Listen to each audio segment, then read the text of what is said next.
ప్రియమైన దేవుని బిడ్డలారా, దేవుని సంగమా, దేవాది దేవుడు గడిచిన జూన్ నెలంతా కాపాడి ఈ జూలై నెలలో దేవుడు మనల్ని ప్రవేశపెట్టినందుకు దేవుని స్తోత్రం చెల్లిద్దాం. హల్లెలూయా, హల్లెలూయా. ఈ జూలై నెలలో కూడా దేవుడు మనకు తోడుగా ఉండి మనకు అన్ని విధాల మనం చేసే పనుల్లో కానీ మనం చేసే ప్రతి ఆలోచనలు కానీ దేవాది దేవుడు మనకు తోడుగా ఉండేలాగున దేవుని కొరకై మనం ప్రార్థన చేసుకున్నాం. అదేవిధంగా గడవలసిన నెలల్లో కూడా దేవాది దేవుడు మనకు తోడుగా ఉండేలాగున ప్రార్థన చేసుకున్నాం. తండ్రి అయిన దేవాని యొక్క స్తుతులు తండ్రి, వేలాది వందలు తండ్రి. అయ్యా, గడిచిన జూన్ నెలంతా మమ్మల్ని కాచి కాపాడినందుకు నీకు స్తోత్రం తండ్రి. ఈ నూతనమైన నెల జూలై నెలలో మమ్మల్ని ప్రవేశపెట్టినందుకు నీకు తండ్రి. ఈ నెలలో కూడా మమ్మల్ని కాచి కాపాడండి అయ్యా. రాబోయే నెలలో కూడా మీరు మాకు తోడుగా ఉండండి అయ్యా. అయ్యా, నీకు స్తుతులు తండ్రి.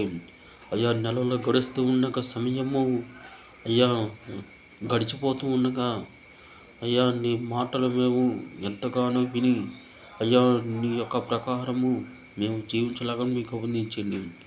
ఎంతమంది అయితే అయ్యా మీ మాటలు వింటున్నారు అయ్యా, మీ వాక్కులు వింటున్నారు అయ్యా, కానీ గ్రహించలేకున్నారు. గ్రహించే శక్తి మాకు దయచేయండి. ప్రతి బిడ్డకి గ్రహించే శక్తిని తెచ్చండి అయ్యా. ఈ వీడియో ద్వారా ఎంతమంది అయితే వింటున్నారో, ఈ ఛానల్ ద్వారా ఎంతమంది అయితే వింటున్నారో అంతమంది మీరు దీవించి కాచి కాపాడమని యేసునామములో అడిగి పెట్టుకుంటున్నాం తండ్రి. ఆమేన్. మంచిది. దేవాది దేవుడు గడిచిన జూన్ నెల మొత్తం కాచి కాపాడి జూలై నెలలో మనకి ఇచ్చినందుకు దేవునికి ఒకసారి మనకు స్తోత్రం చెల్లిద్దాం. హల్లెలూయా, హల్లెలూయా. చూడండి, ఈ నెలకై మనము చెప్పకున్న ఉపదేశం ఏమనగా ఎఫెసీయులకు రాసిన పత్రిక 2వ అధ్యాయము 1 నుంచి 10 వచనాలు మనం చూసినట్లయితే, ఎఫెసీయులకు రాసిన పత్రిక 2వ అధ్యాయం 1 నుంచి 10 వచనాలు మనము చూసినట్లయితే, మీ అపరాధముల చేతను పాపముల చేతను మీరు చచ్చిన వారై ఉండగా ఆయన మిమ్మును క్రీస్తుతో కూడా బ్రతికించను. మీరు వాటిని చేయొచ్చు వాయుమండల సంబంధమైన అధిపతిని అనగా అవిధేయులైన వారిని ఇప్పుడు ప్రేరేపించే శక్తికి అధిపతిని అనుసరించి ఈ ప్రపంచ ధర్మము చొప్పున మునుపు నడుచుకుంటారు. వారితో కలిసి మనమందరము శరీరమొక్కయు మనసు కోరికలను నెరవేర్చుకొనుచు మన శరీరాశలను అనుసరించి మునుపు ప్రవర్తించుచు కదమ వారి వలనే స్వభావం సిద్ధముగా దైవగ్రతకు పాత్రులమై ఉంటిమి. అయినను దేవుడు కరుణా సంపన్నుడై ఉండి మనము మన అపరాధముల చేత చచ్చిన వారమై ఉండినప్పుడు సైతము మన ఎడల చూపిన తన మహా ప్రేమ చేత మనలను క్రీస్తు కూడా బ్రతికించను. కృపచేత మీరు రక్షింపబడి ఉన్నారు. క్రీస్తు యేసునందు ఆయన మనకు చేసిన ఉపకారము ద్వారా అత్యధికమైన తన కృప మహాఐశ్వర్యమును రాబో యుగములలో తన యొక్క రాబో యుగములలో కనపరచ నిమిత్తము క్రీస్తు యేసునందు మనలను ఆయనతో కూడా లేపి పరలోకమందు ఆయనతో కూడా కూర్చుండబెట్టును. మీరు విశ్వాసము ద్వారా కృపచేతనే రక్షింపబడి ఉన్నారు. ఇది మీ వలన కలిగినది కాదు, దేవుని వరమే. ఇది క్రియల వలన కలిగినది కాదు, కనుక ఎవడను అతిశయపడవీలు లేదు. మరియు వాటి యందు మనము నడుచుకొనవలెనని దేవుడు ముందుగా సిద్ధపరచిన సత్క్రియలు చేయుటకై మనము క్రీస్తు యేసునందు సృజింపబడిన వారమై ఆయన చేసిన పనివారమై ఉన్నాము. చూడండి, ఎఫెసీయులకు రాసిన పత్రిక 2వ అధ్యాయం 1-10 మనం చూసినట్లయితే, మనము మన క్రియల మూలంగా ఏమి చెయ్యలేము, దేవుడు సత్క్రియలు చేసి మన వాళ్ళని ఎన్నుకున్నాడు అని తన ప్రేమ చేత మనల్ని క్రీస్తుతో కూడా బ్రతికించాడు. అంటే మనం బతికున్నామన్న పేరే తప్ప చనిపోయిన వారము, జీవించుచున్నామని పేరు తప్ప చనిపోయిన వారమే అని ఇక్కడ వాక్యం ఉంటుంది. ఆయన ప్రేమ చేత చనిపోయిన మనల్ని రక్షించినట్టుగా ఇక్కడ మనం చూస్తాం.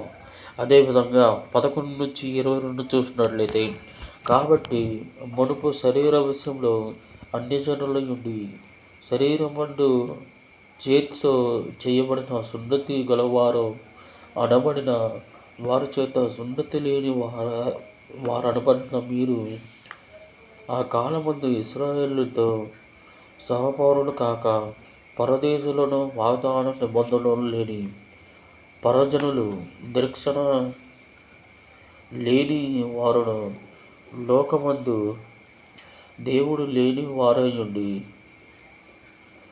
క్రీస్తుకు దూరస్థులై ఉంటునని మీరు జ్ఞాపకము చేసుకునడి. అయినను మునుపు దురదృష్టులైన మీరు ఇప్పుడు క్రీస్తు యేసునందు క్రీస్తు రక్తం వలన సమీపస్తులై ఉన్నారు. ఆయన మన సమాధానమయ్యుండి మీకును మాకును ఉండిన దేశమును అనగా విధి రూపకమైన ఆజ్ఞలు గల ధర్మశాస్త్రమును తన శరీరమందు కొట్టివేయుట చేత మధ్యకోడును పదగొట్టి మన ఉభయములను ఏకం చేసెను. ఇట్లు సంధింపచేయచ్చు ఈ ఇద్దరిని తన యందు ఒక నూతన పురుషునిగా సృజించి తన శిలువ వలన ఆ ద్వేషమును సంహరించి దాని ద్వారా వీరిద్దరి ఏక శరీరంగా చేసి దేవుడితో సమాధానపరచవలనని ఇలాగ చేశాను కనుక ఆయన మనకు సమాధానకర్తడై ఉన్నాడు. మరియు ఆయన వచ్చి దురదృష్టులైన మీకును సమీపస్తులైన వారికి సమాధాన సువార్తను ప్రకటించను. ఆయన ద్వారానే మనము ఉభయములము ఒక ఆత్మయందు తండ్రి సన్నిధికి చేరగలిగి ఉన్నాము.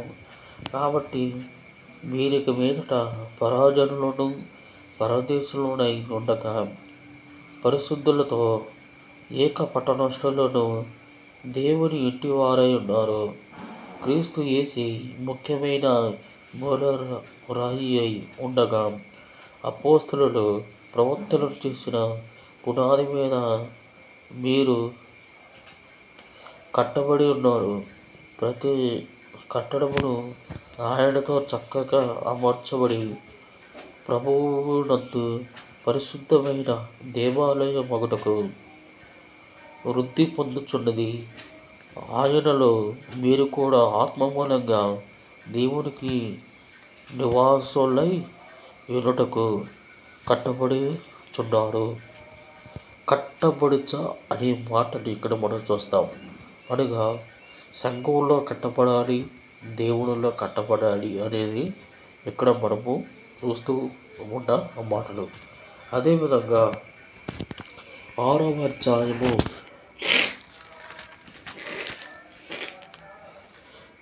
10-17 వచనాలు చూసినట్లయితే 10-17 వచనాలు చూసినట్లయితే, తుడుకు ప్రభు యొక్క మహాశక్తి బట్టి ఆయన యందు బలవంతులై ఉండుడి.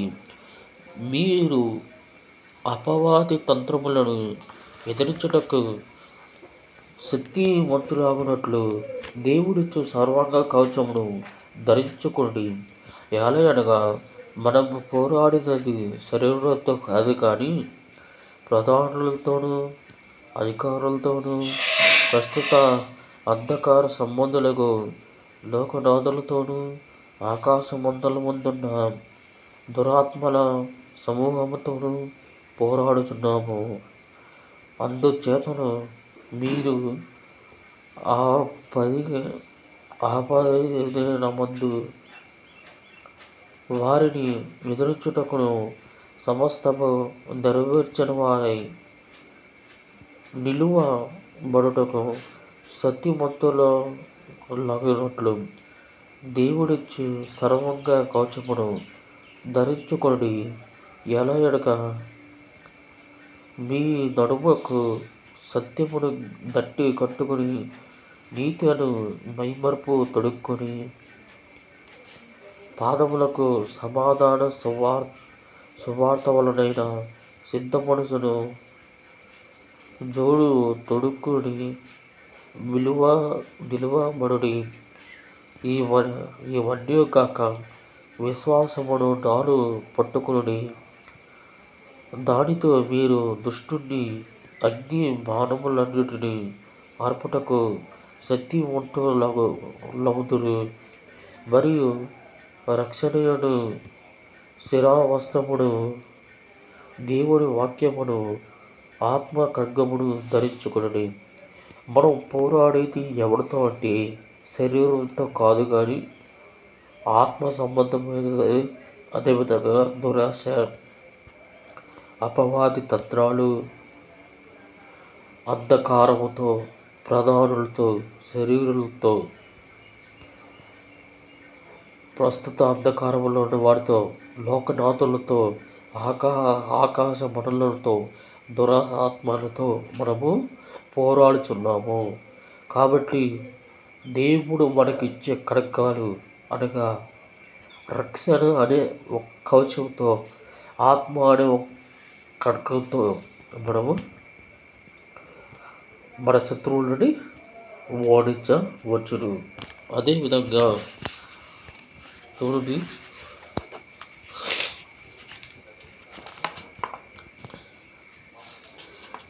యోహాను సువార్త 3వ అధ్యాయము, రోమపత్రిక 3వ అధ్యాయము 23వ వచనం మనం చూసినట్లయితే, రోమపత్రిక 3వ అధ్యాయము 23వ వచనము మనం చూసినట్లయితే,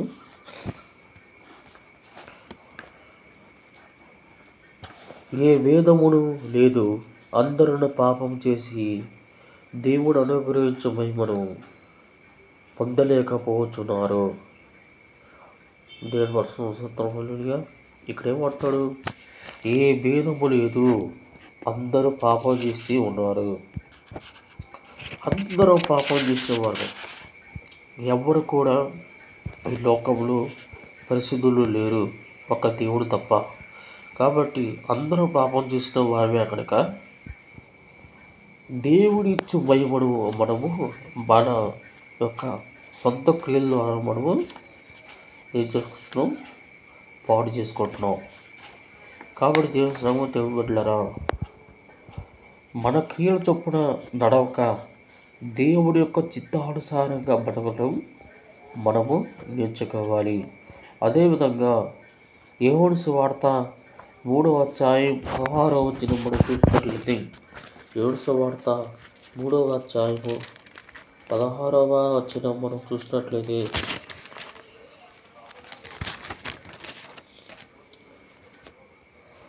దేవుడు లోకమును ఎంతో ప్రేమించును గాక, ఆయన తన అద్వితీయ కుమారునిగా పుట్టిన వారి యందు విశ్వాసముంచు ప్రతివాడును నశింపక నిత్యజీవం పొందినట్లు ఆయనను అనుగ్రహించును. నేను స్వతంత్రం వల్ల ఎక్కడేమంటున్నాడయ్యా అంటే, దేవుడు ఈ లోకాన్ని భూలోకాన్ని ఎంతో ప్రేమించాడు. ఎందుకనగా మన కోసము తన కుమారుని ఈ భూలోకానికి పంపించాడు.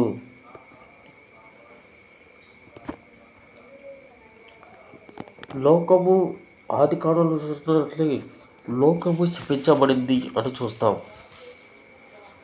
శపించబడింది అంటే లోకమే శపించబడింది, మనిషి కాదు. మనిషి ఎప్పుడు శపించబడ్డాడయ్యా అంటే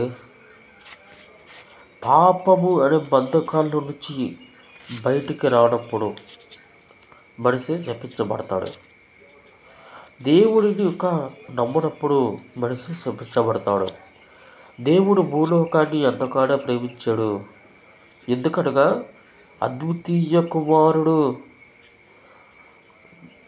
ఈ లోకానికి వచ్చి మన కోసము ప్రాణం పెట్టినాడు. కుమారుని మనము నమ్మినట్లయితే తండ్రిని మనము చూస్తాం. కుమారుని నమ్మని వారు తండ్రిని నమ్మడు. అదేవిధంగా రోమపత్రిక 5వ అధ్యాయం 8వ వచనం మనం చూసినట్లయితే, అయితే దేవుడు మన ఎట్లా తన ప్రేమను వెల్లడిస్తున్నాడు. ఎట్లనగా మనం ఇంకను పాపలపై ఉండగానే క్రీస్తు మన కొరకు చనిపోయాడు. దేవుడు తన ప్రేమను ఈ రకంగా వెల్లడపరుస్తున్నాడు. ఇందాక దేవుడు లోకాన్ని ప్రేమించాడు, ఇప్పుడు తన ప్రేమను వ్యక్తపరుస్తున్నారు. మనము రక్షణ లేని వారము కనుక దేవుడు మనం ఇంకా పాపలమై ఉండగానే దేవుడు మన వరకు చనిపోయాడు. ఆ పాపాన్ని విడిచి ఆ బంధకాల నుంచి మనము బయటికి రావాలి, దేవుని యందు నమ్మిక ఉంచాలి అనేది ఈ వాక్య ఉద్దేశము. బల్లారాధన తీసుకుంటున్నామంటే తీసుకోవటం కాదు, ఆ తీసుకుంటున్న ప్రతిసారి దేవుడు మన కోసము చేసిన త్యాగాన్ని గుర్తు తెచ్చుకోవాలి.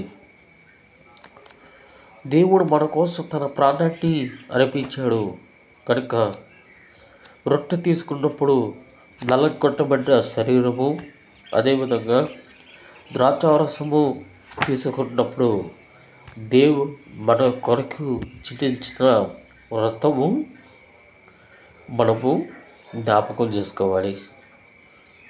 కాబట్టి దేవుడి సంబంధం బిడ్డలారా, ఈ విషయాలన్నీ మీరు విన్నారని నేను నమ్మచ్చు. నన్ను నేను హెచ్చరించుకుంటూ ఏ మాటలు ఎక్కడితో ముగిస్తున్నాడు.